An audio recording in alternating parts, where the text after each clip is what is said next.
के अंदर जो ग्रोस ह्यूमन राइट्स वायलेशंस चल रहे हैं उसके ऊपर जो है बड़ा इजहार किया है जो है इसका, और उन्होंने कहा है कि पाकिस्तान में हम चाहते हैं कि फेयर और फ्री और इंटरनेशनली मॉनिटर्ड बल्कि जनरल इलेक्शंस जो हैं वो होने चाहिए, क्योंकि वो कहते हैं जी हमें लगता नहीं है कि ट्रांसपेरेंट इलेक्शंस यहाँ पे किए जाएंगे। इसलिए उन्होंने कहा है कि यूनाइटेड नेशंस या और कोई जो इंटरनेशनली जो रिनाउंड एजेंसीज हैं उनके अंडर यहाँ पे होना चाहिए अगर होंगे इलेक्शंस, अगर पाकिस्तान इलेक्शंस की तरफ जाता है अक्टूबर नवंबर के अंदर। ये जो था एक इवेंट कराया हुआ था अमेरिका में on status of human rights and democracy in Pakistan, और इसको ऑर्गेनाइज किया था पाकिस्तानी अमेरिकन डॉक्टर जो हैं आसिफ महमूद साहब ने, और इसको होस्ट कर रहे थे इनके जो बड़े ही पॉपुलर कांग्रेसमैन है, सीनियर कांग्रेसमैन है अमेरिका के ब्रैड शर्मन, और इनके साथ थे जिम कोस्टा, और इसके अंदर बेशुमार जो थे और भी पाकिस्तानी आए हुए थे। पीटीआई के सपोर्टर्स डेफिनेटली यहाँ पे थे।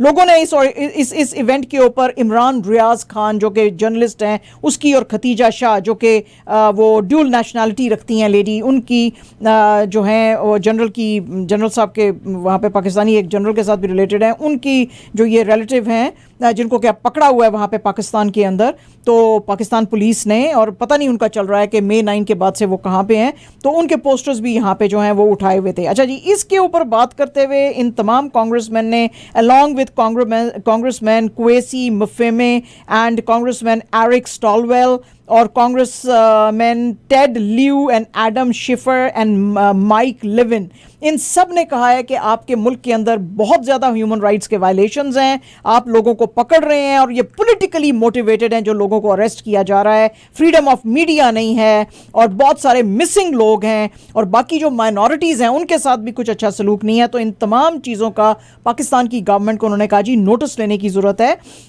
और इसके अलावा उन्होंने कहा जी कि फ़ौरन आप फ्री और फेयर और टाइमली इलेक्शंस करवाएं यहाँ पे, और ये सारी चीज़ों जो हैं इनको under the rule of law, and अगर आप डेमोक्रेसी पे बिलीव करते हैं तो उसके अंडर जो है करें। उन्होंने कहा जी USA is dedicated to the rule of law and democracy, और हम चाहते हैं कि आपके जो प्राइम मिनिस्टर हैं और आपके जो बाकी के मेंबर्स हैं वो भी इसको कमिट करें। तो आज ये वहाँ पे काफ़ी अमेरिका में हंगामा रहा, क्योंकि अब अमेरिकन गवर्नमेंट के बंदे जो हैं ये इसके अंदर शामिल हो गए हैं। अच्छा जी, पाकिस्तान का जो फॉरेन ऑफिस है उसने बहुत ज़्यादा कंडेम किया है, आज बहुत ही प्रोवोकेटिव किस्म की स्पीच की Indian defence minister Rajnath Singh जो हैं उन्होंने, और ये जो थे according two times of India जो उन्होंने जो खबर इनके बारे में छापी थी उसमें ये एड्रेस कर रहे थे कारगिल वॉर मेमोरियल से लद्दाख में, और उसमें राजनाथ सिंह ने बात करते हुए कहा कि वैसे तो हिंदुस्तान बड़ा ही शांतिपूर्ण किस्म का कंट्री है और हम तो जो हैं बड़ा मेंटेन रखना चाहते हैं ऑनर और डिग्निटी को, लेकिन अगर हमें प्रोवोक किया गया और अगर टाइम आया तो हम लाइन ऑफ क्रॉस करके भी दुश्मन को सबक सिखाएंगे। इसके ऊपर foreign office spokesperson Mumtaz Zahra Baloch sahiba ने कहा कि इंडिया का ये जो रेट्रिक है ये रीजनल पीस को थ्रेट करता है, और ये जो है डिस्टेबलाइज करेगा साउथ एशियन जो रीजन है उसको, और ये कोई पहली बार नहीं है कि हिंदुस्तान ने ऐसी बात कही है, क्योंकि जब भी कभी इलेक्शंस का वक्त आता है तो वो इस तरह की चीज़ों के बारे में बात करने लगते हैं, लेकिन फिर भी किसी सीनियर पॉलिटिकल लीडर और सीनियर मिलिट्री अफसर का इस तरह से बात करना इंतहाई इररिस्पॉन्सिबल है। इसको उन्होंने पाकिस्तान फॉरेन ऑफिस ने जिंगोइस्टिक स्टेटमेंट कहा, और उन्होंने कहा जी कि आपको पता होना चाहिए हिंदुस्तान की लीडरशिप को कि Pakistan is fully capable of defending itself against any aggression. तो पाकिस्तान को हर चीज के अंदर आप ड्रैग मत किया करो, अगर आपके कोई इलेक्टोरल गेन्स हैं तो आप दूसरे मुद्दों के ऊपर जो है वो अपने गेन्स लो।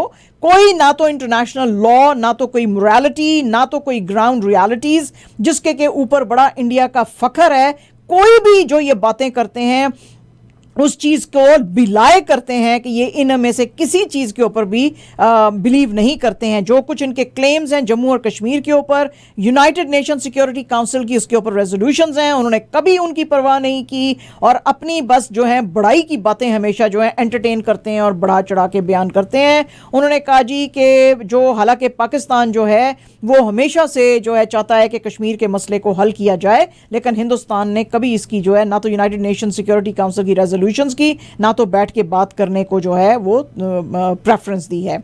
आपको ये बता दें कि फरवरी 2021 से दोनों के बीच में एक 2003 का जो सीज फायर का एग्रीमेंट हुआ था, उसके ऊपर उन्होंने कहा था कि हम दोनों पार्टीज जो हैं अमल करेंगे LOC के ऊपर और फिर कोर इश्यूज को भी डिस्कस करेंगे। इसके अलावा जो है ये भी कहा गया था जब इमरान खान साहब की गवर्नमेंट थी कि ना सिर्फ कोर इश्यूज के ऊपर बात की जाएगी बल्कि जो एक हॉटलाइन बनाई जाएगी जिसके के ऊपर जो है मिलिट्री चीफ्स जो हैं दोनों कंट्रीज के बात कर सकेंगे।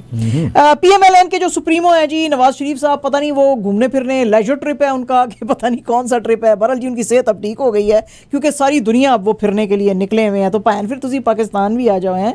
पहले ये गए हैं जी दुबई, फिर ये गए हैं सऊदी अरेबिया और अब न्यूज़ आई है कि अपने पूरे आल औलाद खानदान के साथ यूरोप चले गए हैं जी। और 3 यूरोपियन कंट्रीज़ के अंदर ये जो है तकरीबन 2 हफ्ते स्पेंड करेंगे।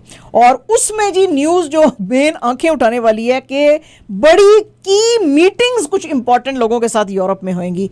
भाएं तुसी ना ते मुल्क दे कोई मिनिस्टर हो ना प्राइम मिनिस्टर हो, लेकिन तुसी समझते हो अपने आप ਨੂੰ प्राइम मिनिस्टर वैसे तो ਤੁਹਾਡੇ ਕੋਲ ਕਿਹੜਾ पोर्टफोलियो कि तुसी की मीटिंग्स करनियां ने यूरोप दे इंपॉर्टेंट लोगों दे नाल? नहीं, पंजाबी की है। अच्छा अच्छा अच्छा समझते नहीं हो आप तो। की मीटिंग अच्छा अच्छा अच्छा अच्छा भाई समझाया करो ना। हाँ, समझाया करो आप समझ अच्छा तो रही हैं। मतलब है केड़ी मीटिंग, कोई मीटिंग शीटिंग नहीं है, केड़ी की मीटिंग है, की मीटिंग है, केड़ी मीटिंग, हाँ केड़ी मीटिंग है, की मीटिंग है। अच्छा अच्छा अच्छा ओ वेरी गुड मज भाई, thank you very much for मुझे बताने के लिए। प्लीज बताते रहा करो, मैं भूल जाती हूँ। हाँ जी, हाँ हाँ ठीक है। अच्छा जनाब द प्रिंट की स्टोरी है और वो कह रहे हैं जी कि यूपी के अंदर तो क्या वो यात्रा आने वाली है सावन के महीने की कि तमाम के तमाम जो मुसलमान वेंडर्स रेस्टोरेंट्स वाले सबको कहा है कि शट डाउन कर दिया जाए। और यूपी की पुलिस जो है बेतहाशा इन लोगों के ऊपर जुल्म कर रही है और इनके आके ढाबे बंद कर रही है, इनके रेस्टोरेंट्स बंद कर रही है। कुछ मुसलमानों ने जिन्होंने के खास तौर पे इस फेस्टिवल के लिए, इस यात्रा के लिए जो ये हो रही है संभाई इलाके में यूपी में, उसके लिए पोस्टर स्पेशल जिसके के ऊपर वेजिटेरियन खाली डेलिकेसीज थी उनकी तस्वीरें छपवा के रेस्टोरेंट्स के बाहर और ढाबों के बाहर रखी हैं। उनको भी बंद किया जा रहा है। पुलिस से जब पूछा गया, द प्रिंट की टीम ने पूछा तो उन्होंने कहा जी ये मुसलमान है, इनका क्या है, ये तो झूठ भी बोल सकते हैं। सामने इन्होंने वेजिटेरियन डिशेस के जो हैं वो बोर्ड लगाए हुए हैं लेकिन अंदर तो ये चिकन बेच सकते हैं, तो इसलिए हम इन पे ट्रस्ट नहीं करते। तो जी तमाम के तमाम बंद कर दिया। अब वहां पे जो ओनर्स को तो नुकसान है ही है, जो डेली वेजर है वो कहते हैं जी कि अगर एक धर्म का जो बंदा है, मूनसून के 2 महीने रहते हैं, ये सावन के 2 महीने रहते हैं, तो उसके अंदर अगर एक धर्म का आदमी जो है वो अगर जो है नहीं खाना चाहता है, मांस नहीं खाना चाहता, तो हमारी रोजी रोटी जो है उसके ऊपर क्यों जो है वो रोक लगाई जा रही है, क्योंकि हम तो दिहाड़ी के सारे वो बेचारे गरीब मजदूर हैं। इसके अलावा उधर लोगों को बेचारों को, जैसे कि तालिब हुसैन टाइप का एक आदमी है जो कि रेस्टोरेंट अपना चलाता है, उसको तो पुलिस ने सिर्फ इसलिए पकड़ के ले गई और लॉकअप में रखा कि उसने कुछ चीजें जो थी, कोई चिकन या नान या कोई और चीजें रैप करके एक उस न्यूज़पेपर में दे दी थी जी जिसके बाहर हिंदू डीटीज जो थी उनकी तस्वीरें थी। अब वो कह रहे जीत के न्यूज़पेपर तो न्यूज़पेपर है, हम तो हर तरह का न्यूज़पेपर यूज करते हैं, अब हम तो खोल खोल के सफ़े नहीं देख सकते कि किसके ऊपर हिंदू गॉड्स बने हुए हैं और नहीं बने। अच्छा जी उसके ऊपर पकड़ के इसको ले गए और इसको जेल में डाल दिया है। हालांकि जब प्रिंट कहता है, द प्रिंट की स्टोरी ये कहती है जी कि जिस वक्त हम संभल के पुलिस स्टेशन के SHO ओमकार सिंह के पास गए और हमने कहा कि आपने ऐसा कोई डायरेक्शन दिया है कि रेस्टोरेंट्स और ढाबे और होटल्स जो मुसलमान चला रहे हैं उनको यूपी के अंदर शट डाउन किया जाए, तो SHO साहब ने कहा ऐसा कोई डायरेक्टिव ना तो सेंट्रल गवर्नमेंट की तरफ से आया है ना हमारी तरफ से आया है, लेकिन हार्मनी बनाए रखने के लिए सोसाइटी में पुलिस कभी कभी कुछ कदम ले सकती है। फिर द प्रिंट की टीम संभल के डिस्ट्रिक्ट मैजिस्ट्रेट के पास चली गई और उनसे पूछा जी कि क्या कोर्ट से कोई ऐसे ऑर्डर आए हैं कि ये तमाम के तमाम सावन के 2 महीनों में मुसलमानों के बिजनेसेस को शट डाउन कर दिया जाए क्योंकि वो चिकन बेचते हैं और दूसरा बेचते हैं मीट वगैरह, मटन वगैरह बेचते हैं। तो उन्होंने कहा जी ऐसा कोई हुक्म नहीं दिया गया। तो अब क्वेश्चन द प्रिंट ने ये किया है कि पुलिस फिर इतनी फुर्तियाँ क्यों दिखा रही है, फिर पुलिस जो है वो जा के लोगों को तंग क्यों कर रही है। लेकिन कोई उधर पूछने वाला ही नहीं है। वो योगी साहब जो हैं, योगी आदित्यनाथ साहब, वो यूपी के चीफ मिनिस्टर बने बैठे हैं और इंतहाई हिंदुत्व फिलॉसफी को वो प्रमोट भी कर रहे हैं और वो बिलीव भी करते हैं, तो वो कोई इनको पूछने वाला ही नहीं है। दिल्ली के अंदर जी, दिल्ली दरबार में आज जो है लोकसभा में बहुत सारे बिल पास किए गए, और दिल्ली दरबार में जब ये पास किए जा रहे थे सारे के सारे बिल, तो जो ऑपोजिशन थी खास तौर पे कांग्रेस और उसके जो कुछ थे ऑफिशियल्स जो थे जैसे कि मनीष तिवारी वगैरह, उन्होंने स्पीकर ओम बिरला साहब से पूछा कि जनाब जिस वक्त पार्लियामेंट के अंदर प्राइम मिनिस्टर के खिलाफ एक नॉन कॉन्फिडेंस मूव आया हुआ है, उसके ऊपर बहस करने के बजाय ये कितना कॉन्स्टिट्यूशनल है कि एक नॉन कॉन्फिडेंस मोशन के रहते हुए आप बिल पास कर रहे हैं। इसकी इजाजत कॉन्स्टिट्यूशन में नहीं है। नो कॉन्फिडेंस मूव के ऊपर बात करें, उसका मसला रिजॉल्व करें, अपनी आप जो है दिखाएं कि आपके पास हाउस के अंदर अभी भी जो है मेजॉरिटी है, वो तमाम चीजें क्लियर होंगी तो जो सेटअप बनेगा वो बिल पास कर सकता है। तो ये कैसे आप बिल पास कर रहे हैं? बहरहाल जी उन्होंने बिल आज बहुत सारे पास किए हैं, और वो कहते हैं जी कि राज्यसभा के अंदर जो है इस वक्त करंटली 238 जो हैं वो मेंबर्स हैं, उसके अंदर जो है वो मेजॉरिटी जो है वो 120 का मार्क होता है। बीजेपी के जो है 105 मेंबर्स हैं, वो कहते हैं जी कि 9 जो मेंबर्स हैं YSRCP के वो हमारे साथ जुड़ जाएंगे, 5 जो हैं वो नॉमिनेटेड हैं और 2 इंडिपेंडेंट हैं। अगर वो मिल जाए तो 121 की हमारी स्ट्रेंथ होती है और स्ट्रेंथ हमारी पूरी है। तो इसलिए जो है जी अब हमें कुछ डरने वरने की जरूरत नहीं है। लेकिन ये जो बिल पास किए गए हैं जिसके ऊपर बहुत ज्यादा शोर मचा। अच्छा जनाब, काजोल जो है उन्होंने एक इंटरव्यू दिया है और उन्होंने उनसे पूछा गया कि द मोस्ट गूगल्ड क्वेश्चन क्या है। द मोस्ट गूगल्ड क्वेश्चन ये था कि शाहरुख खान की और काजोल की दोस्ती कैसी है। तो इसके ऊपर बात करते हुए काजोल ने कहा कि he is my very very very very good friend. ये जरूरी नहीं है कि मैं हर रोज उसको मैसेजेस भेजती हूँ या सुबह का गुड मॉर्निंग का मैसेज भेजती हूँ या हर वक्त उससे कुछ पूछती रहती हूँ। और अगर मैं ऐसा करूंगी तो वो कांटा लेके, वो जो खाने वाला कांटा होता है ना, छुरी कांटा चम्मच, वो कांटा लेके ये मुझे लगता है कि मुझे स्टैब कर देगा अगर मैंने इसको इतना तंग किया। लेकिन हमारी दोस्ती इतनी अच्छी है कि अगर रात के 3 बजे भी मैं इसको कॉल करूंगी तो ये फौरन आंसर करेगा और मेरी हेल्प पे आएगा। तो हमारी दोस्ती ऐसी है। और जनाब जो जावेद अख्तर साहब हैं उनको कहा गया है कि भाई मुंबई कोर्ट ने इनको अगस्त 5 तक का टाइम दिया है, क्योंकि जो इनको आपको पता ही है, हमने आपको पूरी कहानी पहले भी सुनाई थी कि इन्होंने जब ऋतिक रोशन के साथ कंगना हमारी बाजी की लड़ाई चल रही थी तो उन्होंने इनको बुलाया, समझाया कि भाई ये लड़ाई जो है ये don't wash your dirty linen in public. उन्होंने कहा जी कि उन्होंने मुझे बड़ा थ्रेट किया है और बड़े उन्होंने गंदी शब्दावली यूज़ की। जावेद अख्तर साहब ने कंगना बीबी के ऊपर एक डेफेमेशन केस डाला, कंगना बीबी ने रिस्पांस में उनके ऊपर डाला। तो अब जो है वो पता ये चला है कि कोर्ट कहती है जी, और इन्होंने ये भी कहा था कि जी कोई एलिजिडली कोई एक्सटॉर्शन का भी कोई केस इनके ऊपर डालने की जरूरत है। कोर्ट ने कहा है कि एक्सटॉर्शन की तो हमें कोई न्यूज़ नहीं पता चली है, लेकिन हाँ ये हमें ज़रूर पता चला है सफिशिएंट ग्राउंड्स हैं हमारे साथ to proceed against him in complaint के, जिसमें इन्होंने इनको एक्यूज़ किया था कि इन्होंने मुझे थ्रेटन किया अपने घर बुला के। तो इसलिए जी अब इनको कहा है कि 5 अगस्त को आके आप जवाब दें।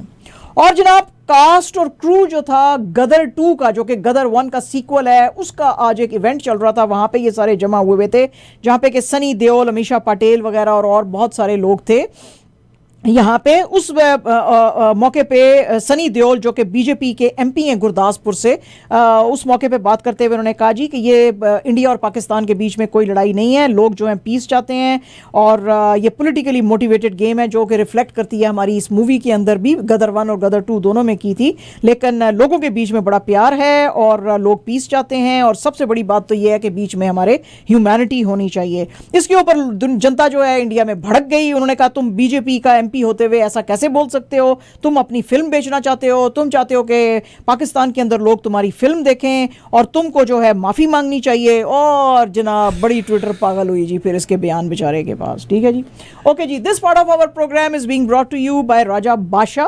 राजा बादशाह साहब जो हैं ऑल स्टेट एजेक्स एजेंसी से हैं। इनका नंबर है 6477920299। और अगर आपको आपके पास 2 गाड़ियां और एक घर है और आपको बहुत सारे पैसे बचाने हैं 1775 के करीब, तो आप प्लीज़ राजा पाशा जी जो हैं उनको कॉल करें। इसके अलावा अगर आपको अमीर बन के रहना है, हमारी तरफ फ़कीर बन के नहीं रहना, तो आप अदनान अलवी साहब को फ़ोन करें। लाइफ टाइम ग्रुप के प्रेसिडेंट हैं और बड़ी अच्छी अच्छी किस्म की आपको जो है वो देते हैं, एडवाइस देते हैं। तो आप इनके पास जाएं। इनका नंबर है 4163010249। That is 4163010249।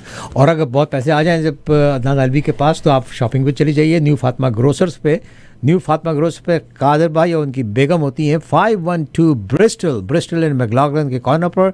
हलाल गोश्त, हलाल चिकन, पाकिस्तान हिंदुस्तान की ग्रोसरी चाहिए हो तो न्यू फातिमा ग्रोसर्स 9058487000 इनका फ़ोन नंबर है।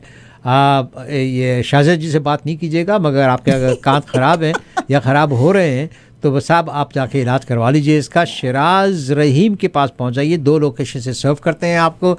एक लोकेशन इनकी on Jane Street in Toronto, दूसरी इन मिसिसागा। सब हेयर मैक्स और हमारा हवाला या मीन्स साज़ो आवाज़ का हवाला देने पर आपका हेयरिंग टेस्ट एब्सोल्युटली फ्री कर दिया जाएगा। Enjoy your life hair max. Siraj का फ़ोन नंबर है 4167928792। Last but not least grill and हट, इमरान खान साहब यहाँ पर होते हैं 1935 Drew road, Drew and Bramalea के कॉर्नर पर इन मिसिसागा।